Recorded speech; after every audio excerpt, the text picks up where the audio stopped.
Hi everybody, कैसे हैं आप सभी लोग। आई होप आप सभी लोग अच्छे हैं, सेफ हैं एंड मोस्ट इंपॉर्टेंटली रेगुलरली पढ़ाई भी कर रहे हैं। This is Ruchika and welcome to my channel. आज से हम स्टार्ट करने जा रहे हैं हमारा क्लास 11th स्टैटिस्टिक्स और इसके साथ ही आपकी माइक्रो इकोनॉमिक्स के लेक्चर्स पैरेलली आते रहेंगे। उसमें हम ऑलरेडी 6 to 7 चैप्टर्स कंप्लीट कर चुके हैं पूरे। अगर आप लोगों ने वो वीडियोज़ नहीं देखे हैं तो आप उन्हें देख सकते हो आई बटन पर क्लिक करके। तो आज से हम स्टार्ट करने जा रहे हैं स्टैटिस्टिक्स का फर्स्ट चैप्टर का नाम है concept of economics and significance of statistics in economics. तो देखो, इकोनॉमिक्स तो हम ऑलरेडी पढ़ रहे हैं, हमने 10th में भी इकोनॉमिक्स पढ़ा हुआ है। अब जब हम माइक्रो साथ साथ पढ़ रहे हैं तो उसमें स्टैटिस्टिक्स की क्या ज़रूरत है, ये चीज़ें हम फर्स्ट चैप्टर में पढ़ेंगे। और स्टैटिस्टिक्स एक्चुअली होता क्या है, क्या इसका सिग्निफिकेंस है इकोनॉमिक्स में, क्या इसका स्कोप है, इसकी ज़रूरत कहाँ पर है, क्यों हमें पढ़ना है, ये सारी चीज़ें हम फर्स्ट चैप्टर में कवर करेंगे। तो आज जो हम पढ़ने वाले हैं, हमारा जो मतलब फर्स्ट टॉपिक है इस फर्स्ट चैप्टर का, वो है कॉन्सेप्ट ऑफ इकोनॉमिक्स। इसमें हम सिर्फ ये समझेंगे कि इकोनॉमिक्स क्या है और इकोनॉमिक्स का कॉन्सेप्ट क्या है।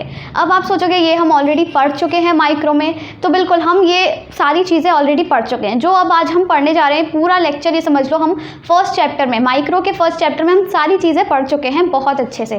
पर इन चीज़ों का स्टैटिस्टिक्स में पढ़ने का क्या मतलब है वो हम आज समझेंगे, क्योंकि ये चीज़ अगर आपने दोबारा से रिकॉल हो गई तभी आप स्टैटिस्टिक्स समझ पाओगे, वरना आपको उसको पढ़ने में भी प्रॉब्लम होगी। तो इसीलिए आज हम पढ़ेंगे कॉन्सेप्ट ऑफ इकोनॉमिक्स। अब देखो, इकोनॉमिक्स क्या होता है आप सभी लोगों को वैसे पता है। इकोनॉमिक्स को समझने से पहले हम क्या करते हैं, इकोनॉमिक एक्टिविटीज़ समझते हैं। इकोनॉमिक एक्टिविटीज़ क्या होती हैं, आप अपने आसपास देखो, अगर किसी भी इंसान को देखो, किसी भी इंडिविजुअल को देखो, चाहे कोई बच्चा हो या बूढ़ा हो, कोई लड़का हो या लड़की हो, वो सभी लोग किसी ना किसी इकोनॉमिक एक्टिविटी में इन्वॉल्व रहते हैं।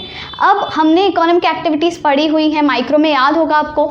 3 तरह की बेसिक इकोनॉमिक एक्टिविटीज़ होती हैं जो हमारी सोसाइटी में, हमारी इकोनॉमी में, हमारे सराउंडिंग्स में होती रहती हैं।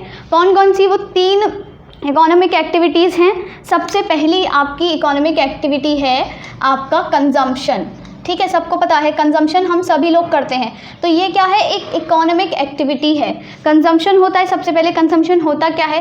कंजम्पशन देखो वो प्रोसेस है, कंजम्पशन एक प्रोसेस होती है जिसके थ्रू अगर हम किसी गुड या सर्विस को कंज्यूम कर रहे हैं तो उससे अपना सेटिस्फेक्शन डिराइव कर पाते हैं। हमारी जो भी वांट्स होती हैं उनको हम सेटिस्फाई करते हैं। कैसे करते हैं, हमने कोई गुड या सर्विस कंज्यूम किया, उसको यूज़ किया, उसकी वैल्यू को यूज़ किया, तो उससे सेटिस्फैक्शन हमको मिलता है और हमारी वांट सेटिस्फाई हो जाती है। वो होता है कंजम्पशन। कंजम्पशन करता कौन है, जो इंसान कंजम्पशन करता है उसे हम कहते हैं कंज्यूमर। कंज्यूमर सबको पता है, कंज्यूमर कौन होता है, it is the person who consumes और derives the satisfaction from various goods and services by using them up.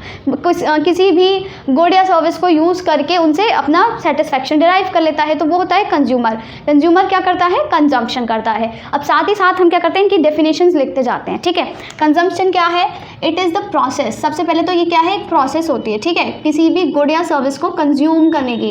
It is the process of using up the value. हम किसी भी गुड या सर्विस की क्या कर रहे हैं, वैल्यू को यूज़ कर रहे हैं। ये मैंने शॉर्ट में गुड्स एंड सर्विसेज लिखा हुआ है। It is the process of using up the value of goods and services for the direct satisfaction, उनसे जिनसे कि हमको ना क्या मिले, डायरेक्ट सेटिस्फैक्शन मिल जाए। For the direct satisfaction of our needs, जो हमारी नीड्स हैं उनको डायरेक्ट सेटिस्फैक्शन मिल जाए, हमारी जो नीड्स हैं वो डायरेक्टली सेटिस्फाई हो जाएं।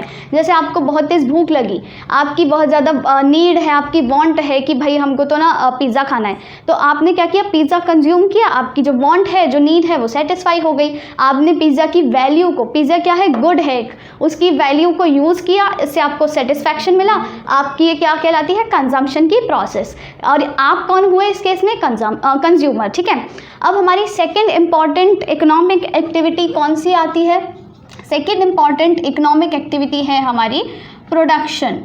प्रोडक्शन आपको वैसे इसका लिटरल मीनिंग भी पता है। प्रोडक्शन मतलब क्या होता है, कोई भी चीज़ को प्रोड्यूस करना। आप कोई भी चीज़ बना रहे हो, प्रोड्यूस कर रहे हो, वो होता है प्रोडक्शन।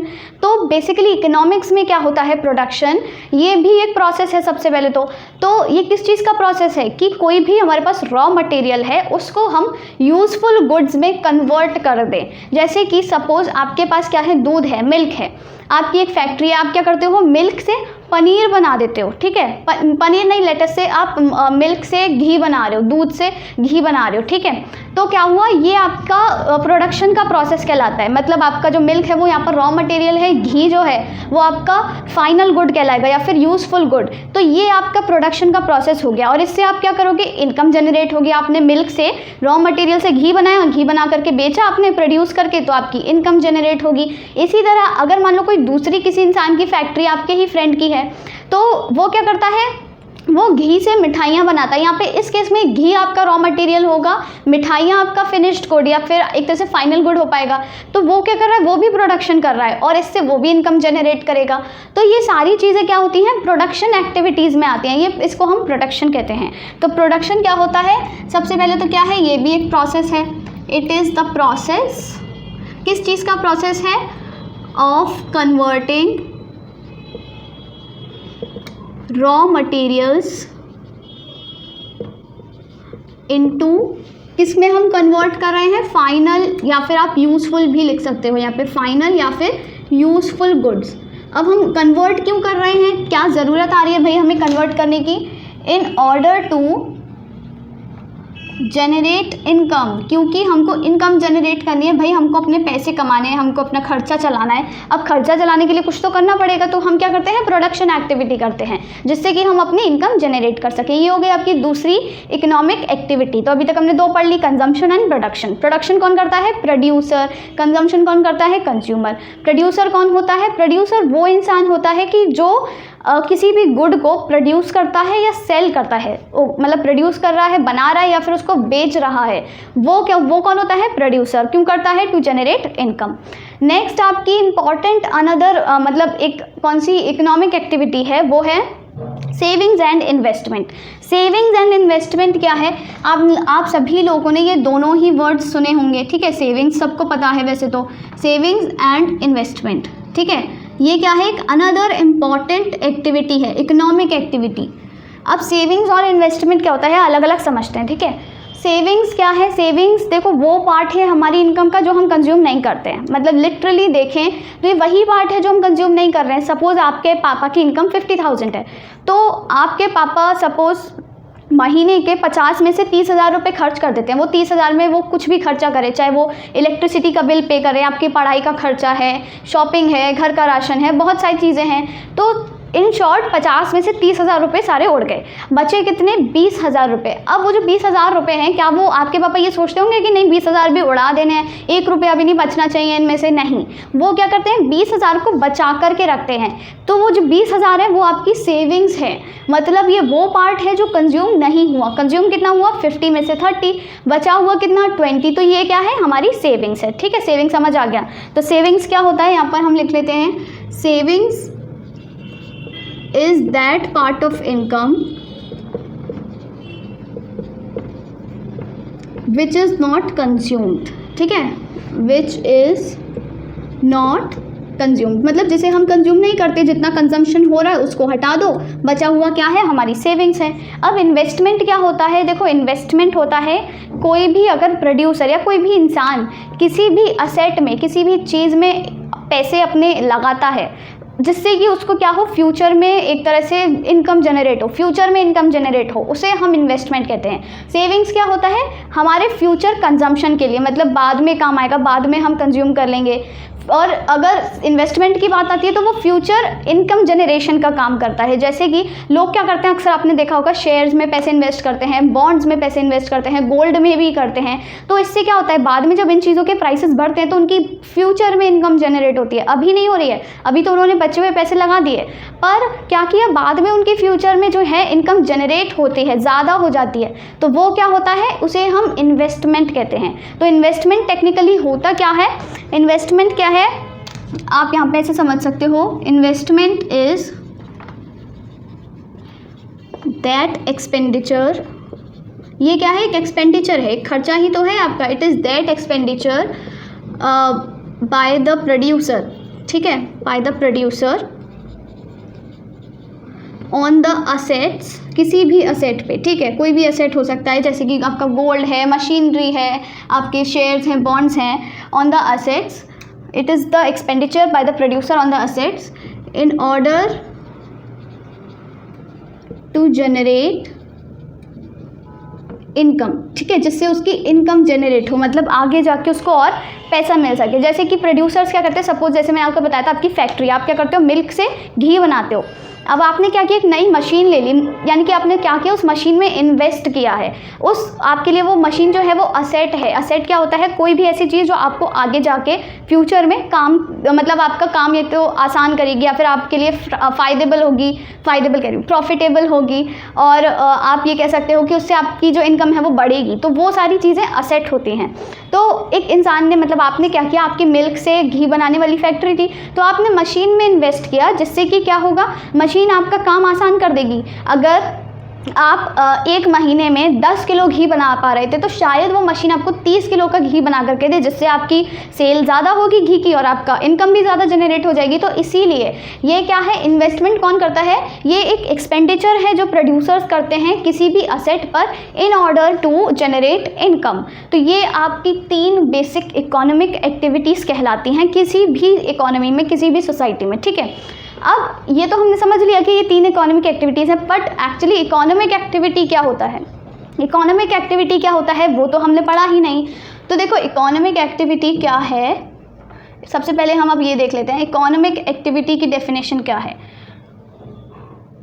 इकोनॉमिक एक्टिविटी क्या होती है, it is the activity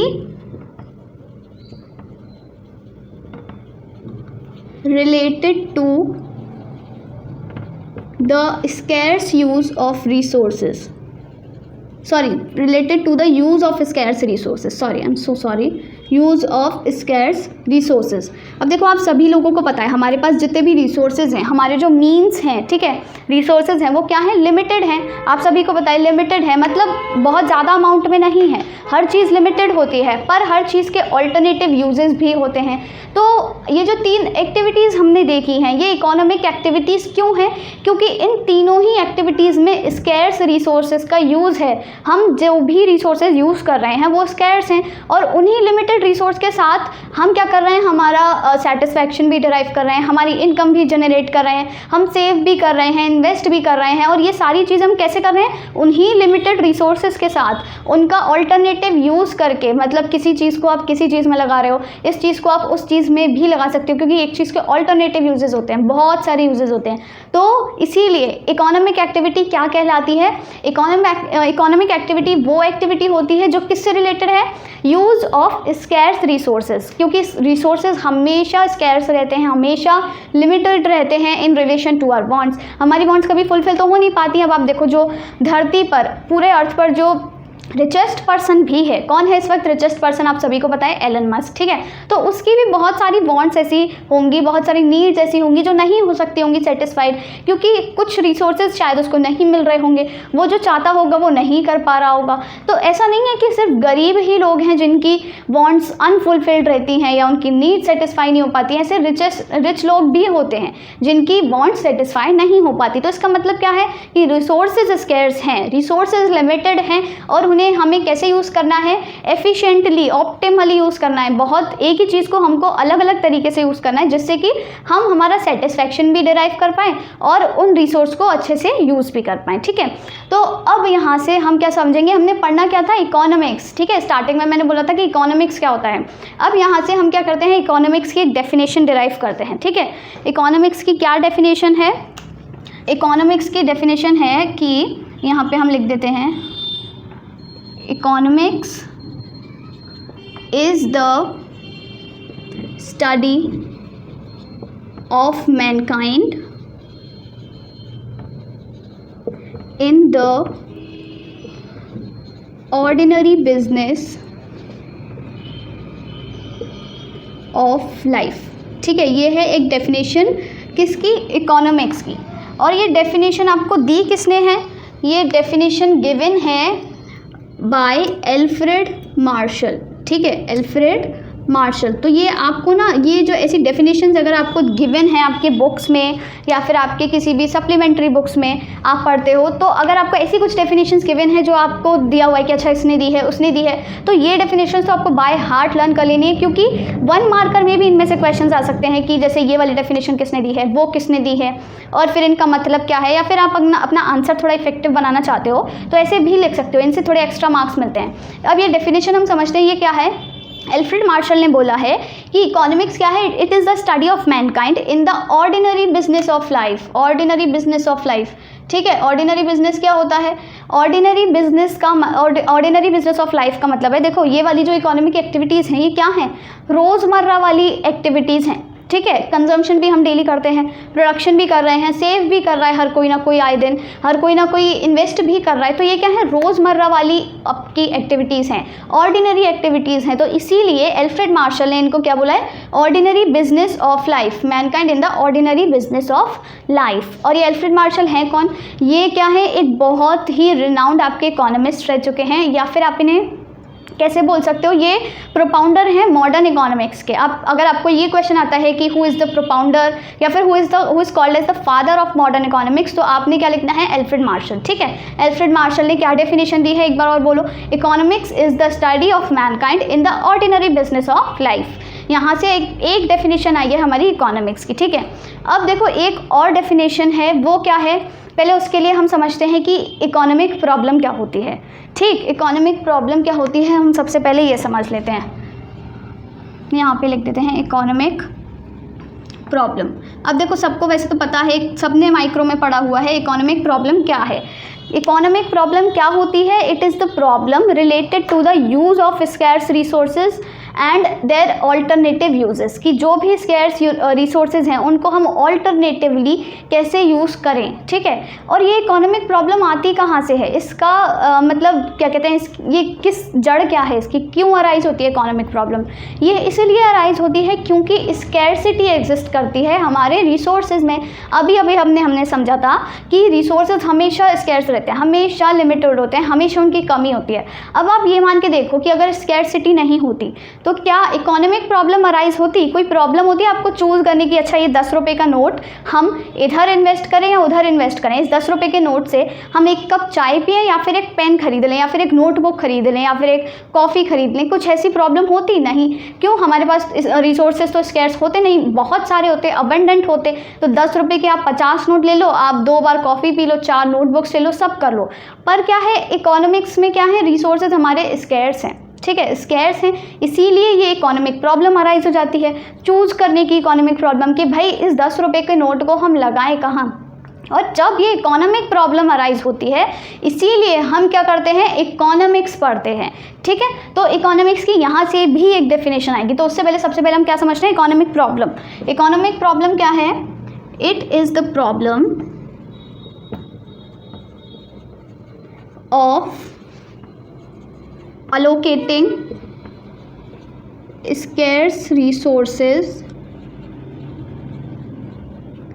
and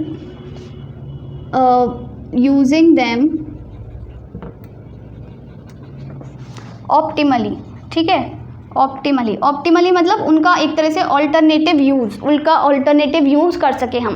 तो इकोनॉमिक प्रॉब्लम क्या है, ये वो प्रॉब्लम है जो किससे डील करती है कि हम जो स्कैर्स रिसोर्सेज है ना उनका एलोकेशन कैसे करें, साथ ही साथ हम उनको ऑप्टिमली कैसे यूज़ करें कि भाई हमारी वांट भी सेटिस्फाइड हो जाए और हमारे रिसोर्सेज भी हमारे लिए कम ना पड़े। ऐसा होता है ना, जैसे कि क्या होता है, जैसे किसी घर में आप देखो, सपोज़ खाना खा रहे हैं लोग, बहुत सारे लोग हैं, 10-15 लोग हैं, तो कभी ऐसा होता है कि जैसे आटा कम पड़ गया तो हम लोग क्या करते हैं, रिसोर्स कम पड़ गए तो क्या करेंगे लोग, उनको चलो सब ऐसा करते हैं, अपनी थोड़ी सी रोटी दे देते हैं, उसके लिए एक रोटी कम पड़ रही है, तो क्या हुआ, ज़्यादा कोई भूखा भी नहीं रहा, वो इंसान भी भूखा नहीं रहा और बाकी लोग भी भूखे नहीं रहे, सबकी नीड्स, सबकी वांट सेटिस्फाई हो गई, रिसोर्सेज भी मतलब ऑप्टिमली हमने यूज़ कर लिए।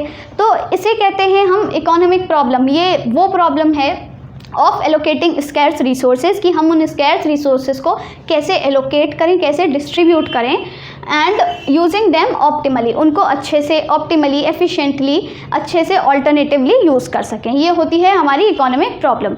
अब इससे यहाँ पे हमारी एक और डेफिनेशन निकल के आती है, यहाँ से एक और डेफिनेशन क्या निकल के आती है इकोनॉमिक्स की, ठीक है। वो क्या डेफिनेशन है, अभी आप देखते हैं। Economics is the study of, ये क्या है, इकोनॉमिक्स क्या है, एक स्टडी है, किसकी स्टडी है, स्टडी ऑफ ह्यूमन बिहेवियर,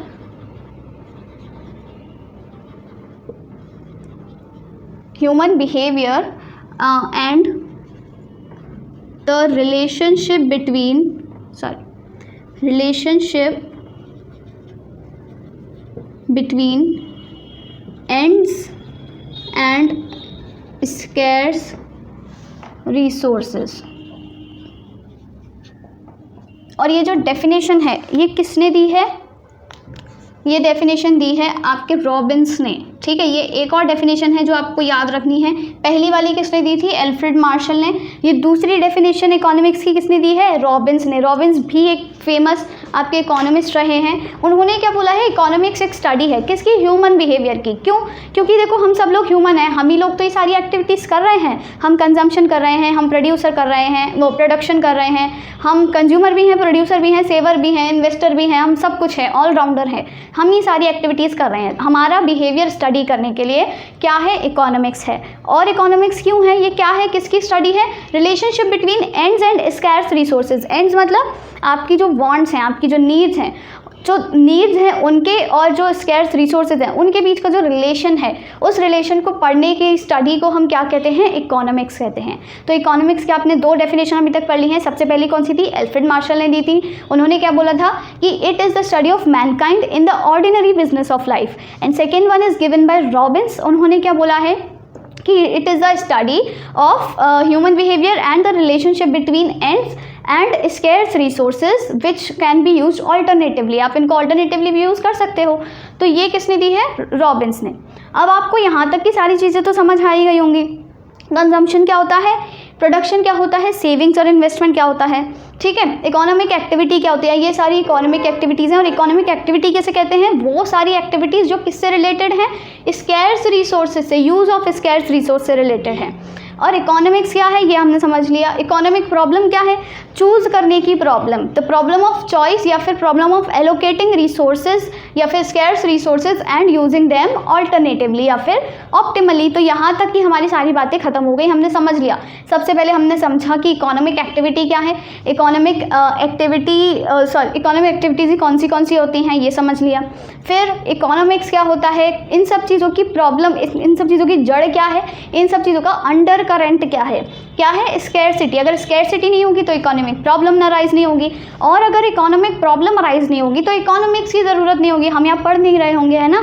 तो ये सारी चीज़ें किसकी वजह से हैं, पूरे ये फसाद की जड़ क्या है, स्कैरसिटी। जो हमारे रिसोर्सेज हैं वो क्या है, स्कैर्स हैं। तो यहाँ तक कि आपकी सारी बातें खत्म होती हैं। अब हम मूव करते हैं हमारे नेक्स्ट टॉपिक पर।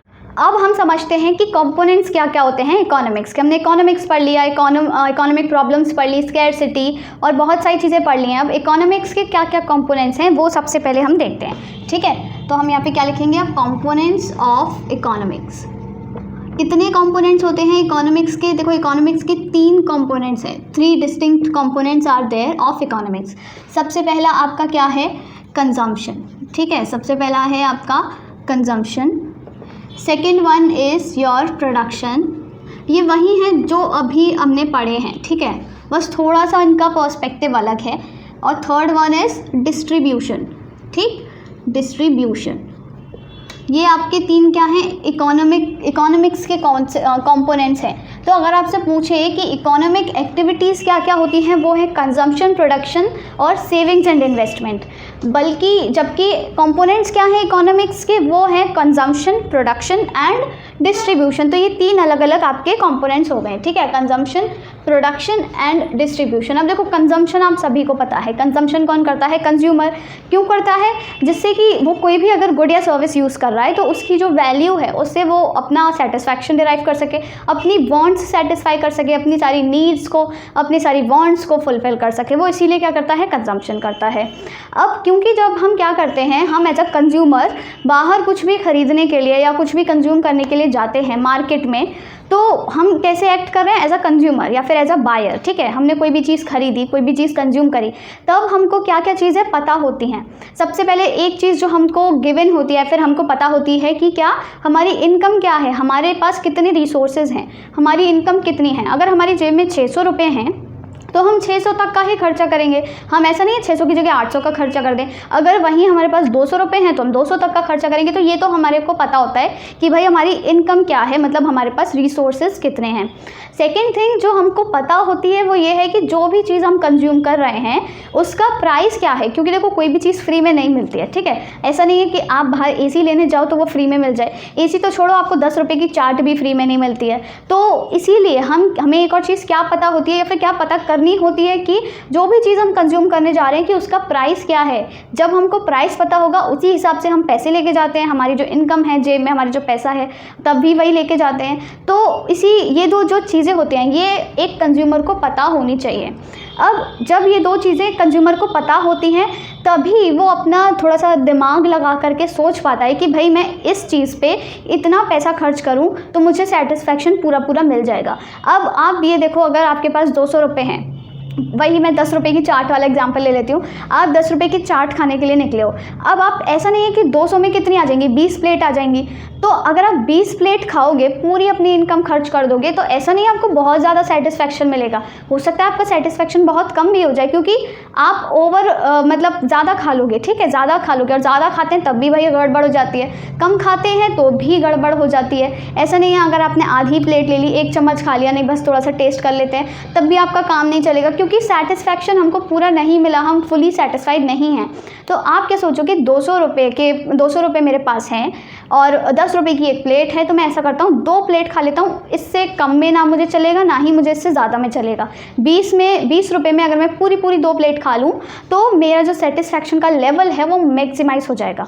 तो एक कंज्यूमर क्या सोचता है, क्या वो दिमाग में उसके चलता रहता है कि मैं अपनी गिवन इनकम से और वो जो कमोडिटी है उसके गिवन प्राइस से कैसा ऐसा मतलब तिकड़म भिड़ाऊँ कि मेरा जो सेटिस्फैक्शन है ना वो मैक्सिमाइज़ हो जाए। तो कंज्यूमर हमेशा क्या चाहता है कि उसका सेटिस्फैक्शन मैक्सिमाइज़ हो जाए। और उसको क्या 2 चीज़ें गिवन होती हैं, एक तो उसकी इनकम और जो उसकी कमोडिटी जो खरीदने जा रहा है उसका प्राइस, ठीक है। ये 2 चीज़ें उसको गिवन होती हैं। अब ये सारी चीज़ें, ये जो कंज्यूमर का बिहेवियर है, एक हम क्या कर रहे हैं, ह्यूमन का बिहेवियर पढ़ रहे हैं। अभी हमने रॉबिन्स वाली डेफिनेशन में क्या पढ़ा था, it is the study of human behaviour. अब यहाँ पे ये ह्यूमन कौन है, यहाँ पर वो एज अ कंज्यूमर एक्ट कर रहा है। तो यहाँ पर जब हम कंज्यूमर के बिहेवियर की स्टडी को करते हैं वो हम क्या कहते हैं, कंजम्पशन थियरी कहते हैं, ठीक है, कंजम्पशन थियरी बोलते हैं। ये समझ आ गया कंजम्पशन क्या है, कंज्यूमर को क्या क्या करना होता है, उसके पास क्या क्या गिवन है, उसका मोटो क्या होता है, उसका मोटो क्या है, यहाँ पे लिख देते हैं। उसका गोल क्या होता है, goal is to achieve maximum satisfaction, ठीक है, मैक्सिमम सेटिस्फैक्शन उसने अचीव करना है। और कैसे अचीव करना है ये भी लिख देते हैं साथ के साथ। गिवन हिज इनकम, एक तो उसकी इनकम उसको गिवन है, and price of the commodity, price of the good, उसको गुड का प्राइस ही गिवन है, ठीक है। तो किस तरीके से उसको अपना सेटिस्फैक्शन अचीव करना है, मैक्सिमम सेटिस्फैक्शन गेन करना है, वो उसका सरदर्द है, ठीक है। उसको उसकी इनकम भी गिवन है, उसका प्राइस भी गिवन है। अब प्रोडक्शन आता है। प्रोडक्शन एक दूसरी इकोनॉमिक एक्टिविटी है, या फिर यहाँ पे क्या है, इकोनॉमिक्स का कॉम्पोनेंट है। प्रोडक्शन क्या होता है, किसी भी चीज़ को प्रोड्यूस करना, उसको सेल करना, और जिससे कि हम क्यों सेल करते हैं, क्यों प्रोड्यूस करते हैं, कि हमारी इनकम जनरेट हो।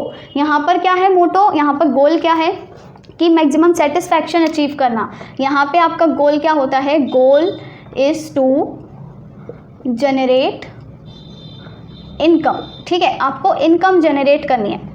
अब इनकम कैसे जनरेट करनी है, देखो इनकम ऐसे जनरेट नहीं करनी है कि आपको घाटा हो। आप किसी भी बिजनेसमैन या किसी भी प्रोड्यूसर के पास जाओ, कोई छोटे से छोटा ठेले वाला भी होगा ना, वो भी आपको समझा देगा। क्या समझा देगा, जैसे वो कहीं से केले लेकर आया, उसने केले उगाए, अब उसको उसकी कॉस्ट पड़ी, एक केला पड़ा 10 रुपये का, ठीक है। तो अब ऐसा नहीं है वो उसको 10 से कम में बेचेगा, 10 से 8 रुपये में बेचेगा।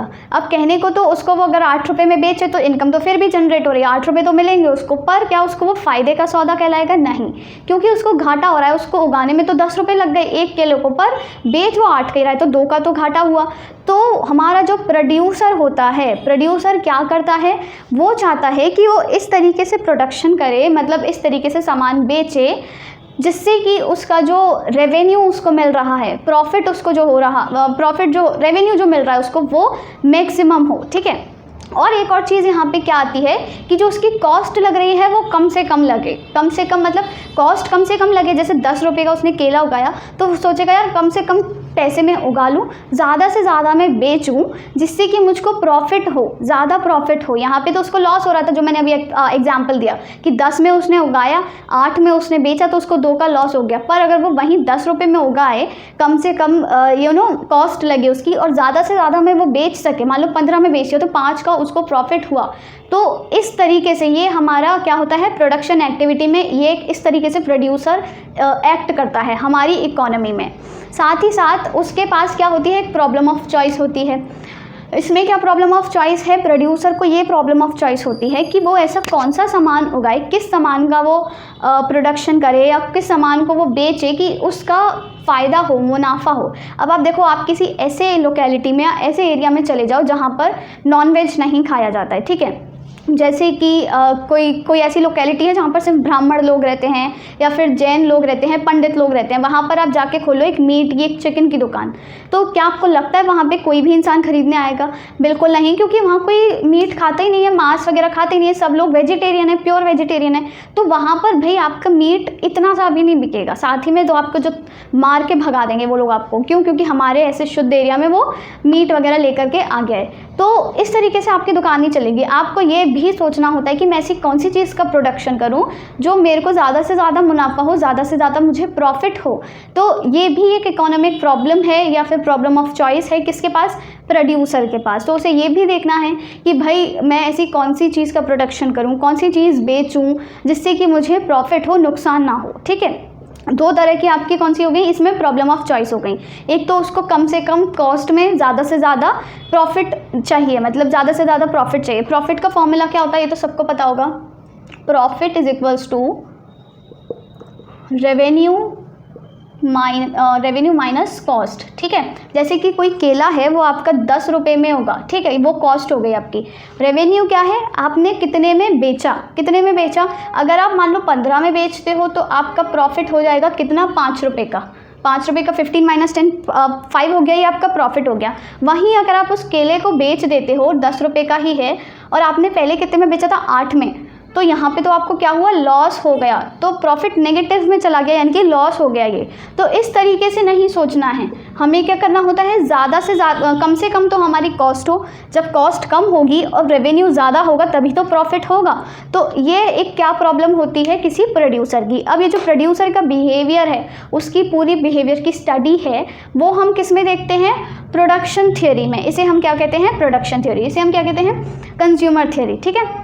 अब हमारी थर्ड कंपोनेंट आती है डिस्ट्रीब्यूशन। अब देखो हमने क्या किया, कंज्यूमर्स ने कंज्यूम कर लिया सामान, प्रोड्यूसर्स ने प्रोड्यूस कर दिया, बेच दिया। अब वो जब कोई भी हम किसी चीज़ को बनाते हैं तो उसमें बहुत सारी चीज़ों का इन्वॉल्वमेंट होता है। कौन कौन सी चीज़ें होती हैं, कौन कौन सी चीज़ें होती हैं, वो कहलाते हैं आपके फैक्टर्स ऑफ प्रोडक्शन। क्या होते हैं, फैक्टर्स ऑफ प्रोडक्शन। कौन कौन से फैक्टर्स हैं आपके प्रोडक्शन के, सबसे पहला आपका फैक्टर है लैंड, सेकंड है आपका लेबर, थर्ड है आपका कैपिटल और फोर्थ आता है आपका एंटरप्रेन्योरशिप, ठीक है। एंटरप्रेन्योरशिप, इसे कोई भी एंटरप्रेन्योरशिप नहीं बोलेगा, इसका करेक्ट प्रोनाउंसिएशन होता है एंटरप्रेन्योरशिप, एंटरप्रेन्योरशिप, ठीक है। तो क्या है, ये चारों चीज़ें होती हैं जिसके हेल्प से, जिनकी इन्वॉल्वमेंट से कोई भी प्रोड्यूसर कुछ प्रोड्यूस कर पाता है। जैसे कोई इंसान सपोज फैक्ट्री खोल रहा है तो उसे क्या है, एक लैंड की ज़रूरत होगी, ठीक है। ये पहला आपका फैक्टर ऑफ प्रोडक्शन हो गया। अब क्योंकि वो फैक्ट्री खोल रहा है तो खाली अकेला इंसान तो बना नहीं लेगा, वो अकेले खुद ही मशीन चला रहा है, भाई खुद ही ये कर रहा है, खुद वो कर रहा है, नहीं, उसको लेबर की भी ज़रूरत होगी, फिर उसको कैपिटल की भी ज़रूरत होगी। कैपिटल मतलब कि क्या कहते हैं, कौन, मतलब एक तरह से कैपिटल आप ये समझ लो, थोड़ा पैसा भी हो सकता है, कैपिटल में पैसा भी आ जाता है, या फिर आपके जो असेट्स होते हैं, मशीनरी हो गई, आपके बहुत सारी बड़ी बड़ी मशीन्स हैं या कोई भी चीज़ है, ये सारी कैपिटल में आ जाती हैं, जिनसे आपकी क्या है, प्रोडक्शन में हेल्प होगी। अब नेक्स्ट है क्या है, एंटरप्रेन्योरशिप। एंटरप्रेन्योर कौन होता है, जिसकी वो फैक्ट्री है, मतलब जो ओनर है, ठीक है। तो ये 4 लोग अगर इन्वॉल्व नहीं होंगे तो कोई भी किसी भी चीज़ का प्रोडक्शन नहीं होगा, ठीक है, नहीं होगा। अब क्योंकि डिस्ट्रीब्यूशन में हमें क्या पढ़ना है, डिस्ट्रीब्यूशन ऑफ इनकम। जो भी प्रोड्यूसर को, किसी भी प्रोड्यूसर की जो इनकम जनरेट हुई, उसको जो प्रॉफिट हुआ, वो उसको कैसे कैसे डिस्ट्रीब्यूट करेगा, कैसे कैसे डिस्ट्रीब्यूट करेगा और किस किस के बीच में करेगा। तो वो डिस्ट्रीब्यूट किस किस के बीच में करेगा, इन लोगों के बीच में, ठीक है। ये 4 फैक्टर्स ऑफ प्रोडक्शन के बीच में वो अपनी इनकम को डिस्ट्रीब्यूट करेगा। क्यों करेगा, क्योंकि जिस लैंड पे वो काम कर रहा है उसको उस लैंड का क्या देना पड़ेगा, रेंट देना पड़ेगा, ठीक है। उस लैंड का उसको रेंट देना पड़ेगा यहाँ पर, ठीक है, रेंट हो गया। अब जिस लेबर को उसने काम दिया है, लेबर भी तो काम कर रही है, तो लेबर ऐसे फ्री में तो काम करेगा नहीं कोई, तो लेबर क्या है, उसको वेजेस देनी पड़ेंगी, वेजेस देनी पड़ेंगी। जिस कैपिटल के थ्रू वो काम करवा रहा है, उस कैपिटल का उसको क्या करना पड़ेगा, इंटरेस्ट देना पड़ेगा, ठीक है। कैपिटल का उसको इंटरेस्ट देना पड़ेगा, ठीक है। मतलब जो भी, जैसे कि उसने मशीन ली उधार या फिर उसने पैसे उधार लिए हैं, तो उसको उसका इंटरेस्ट भी तो पे करना पड़ेगा। और एंटरप्रेन्योरशिप, मतलब जो एंटरप्रेन्योर है उसको बचा हुआ जो भी प्रॉफिट है वो मिल जाएगा, प्रॉफिट या फिर आप इनकम कह सकते हो, ठीक है, उसकी इनकम। तो जैसे कि सपोज़ कोई भी एक फैक्ट्री है XYZ, उसमें क्या है, एक लैंड पर वो कोई भी चीज़ बना रहे हैं, ठीक है, वहाँ पे कपड़े का प्रोडक्शन होता है, तो उस लैंड का साथ साथ वो रेंट भी देंगे। फिर जो लेबर वो कपड़ा बना रही है उसको उनकी तनख्वाह भी देनी है, उनकी वेजेस देनी है। साथ ही साथ जो कैपिटल है, जो भी मशीन से वो लोग सिलाई कर रहे हैं या फिर जो पैसे वो उसने लगा रखे हैं, उसका इंटरेस्ट भी देना पड़ेगा, है ना। और साथ ही साथ उसके अलावा जो मालिक है उस फैक्ट्री का, उसकी खुद की इनकम। तो जो भी प्रॉफिट हुआ, सपोज सारी चीज़ें बनाने में, सारा कपड़ा बनाने में 100 रुपये का प्रॉफिट हुआ, तो उस 100 रुपये को उसको इन चारों चीज़ों में डिवाइड करना है। ऐसा नहीं है कि कोई भी बड़ी जो कंपनी होती है उसमें जितना भी प्रॉफिट होता है वो मालिक खुद ही रख लेता है, तो बाकी एम्प्लॉयज़ कोई पागल तो है नहीं, वो फ्री में काम कर रहे हैं, तो वो क्या करता है, उस प्रॉफिट को उन चारों चीज़ों में डिवाइड करता है। अब ये कौन डिसाइड करेगा कि भाई लैंड का रेंट ज़्यादा है या कैपिटल का इंटरेस्ट ज़्यादा है या फिर लेबर को ज़्यादा वेजेस चाहिए, कौन डिसाइड करता है? ये कुछ डिफाइंड प्रिंसिपल्स होते हैं। और ये जो डिफाइंड प्रिंसिपल्स होते हैं, इन्हीं की स्टडी हम किस में करते हैं, हमारी डिस्ट्रीब्यूशन थ्योरी में। तो ये 3 हमारी थ्योरीज हो गई, कौन कौन सी, कंजम्पशन थ्योरी, प्रोडक्शन थ्योरी या फिर डिस्ट्रीब्यूशन थ्योरी। ये 3 हमारी थ्योरीज हैं। क्या हैं ये, कंपोनेंट्स हैं किसके, इकोनॉमिक्स के, ठीक है। यहाँ तक की बातें समझ आ गई। अब देखो ये जो हमने 3 चीज़ें पढ़ी हैं, इनके अलावा भी कुछ इंपॉर्टेंट मुद्दे होते हैं, कुछ इंपॉर्टेंट क्वेश्चंस होते हैं जो अराइज होते हैं, इकोनॉमिस्ट उठाते हैं। कौन कौन से, जैसे कि पावर्टी एंड अनएम्प्लॉयमेंट। हमारी इकोनॉमी में पावर्टी बहुत है, अनएम्प्लॉयमेंट बहुत है, इतना प्रोडक्शन हो रहा है फिर भी अनएम्प्लॉयमेंट है, इतना कंजम्पशन सब चीज़ हो रहा है फिर भी पावर्टी है। दूसरा क्या हो सकता है, ग्रोथ एंड सोशल इनजस्टिस, कि ग्रोथ तो हो रही है साथ ही साथ सोशल इनजस्टिस भी है। ऐसा नहीं है ग्रोथ हो रही है, अगर हमारी इकोनॉमी की ज़्यादा ग्रोथ हो रही है, ज़्यादा बढ़ रहा है हमारा इंडिया, तो सोशल इनजस्टिस नहीं है, सोशल इनजस्टिस हर जगह प्रिवेल करता है, आप अभी भी देखो तो। तीसरा इंपॉर्टेंट क्वेश्चन क्या हो सकता है आपका, जैसे कि प्रोडक्शन एंड इन्वायरमेंटल डिग्रेडेशन। जैसे कि किसी भी चीज़ का प्रोडक्शन होता है, आप देखो तो जैसे कोई भी चीज़ बनानी है, जैसे कागज़ बनते हैं, पेपर कैसे बनता है, पेड़ से बनता है, पेड़ काट काट के तो एनवायरनमेंट को तो हार्म कर रहे हैं, एनवायरमेंटल डिग्रेडेशन हो रहा है। तो ये बहुत सारे मुद्दे होते हैं जो उठते हैं, पर ये क्या है, एक बड़े लेवल के मुद्दे हैं, छोटे लेवल के नहीं हैं। तो इन्हें हम क्या करते हैं, मैक्रो इकोनॉमिक्स में पढ़ते हैं, तो इन्हें हम 12th क्लास में पढ़ेंगे। अभी हम क्या कर रहे हैं, हमारे पास माइक्रो है और स्टैट्स है। तो माइक्रो और मैक्रो में वैसे आपको डिफरेंस पता है, एक बार और बता देते हैं। माइक्रो क्या होता है, छोटे लेवल की स्टडी, इंडिविजुअल लेवल की स्टडी, जैसे कि एक इंडिविजुअल हाउस होल्ड है, इंडिविजुअल फर्म है, मार्केट है, कंज्यूमर है, प्रोड्यूसर है, तो इनके बिहेवियर की स्टडी हम किस में करते हैं, माइक्रो इकोनॉमिक्स में। Where is in macro economics we study the economic problems on the basis of on the level of a whole economy, पूरी इकोनॉमी के लेवल पर, कि पूरा होल मार्केट कैसे वर्क करता है, सारे कंज्यूमर्स कैसे वर्क करते हैं, सारे प्रोड्यूसर्स कैसे वर्क करते हैं, और जो भी इकोनॉमी के लेवल पे बड़े बड़े मुद्दे होते हैं वो सारे इश्यूज़ हम कहाँ पे डील करते हैं, मैक्रो इकोनॉमिक्स में।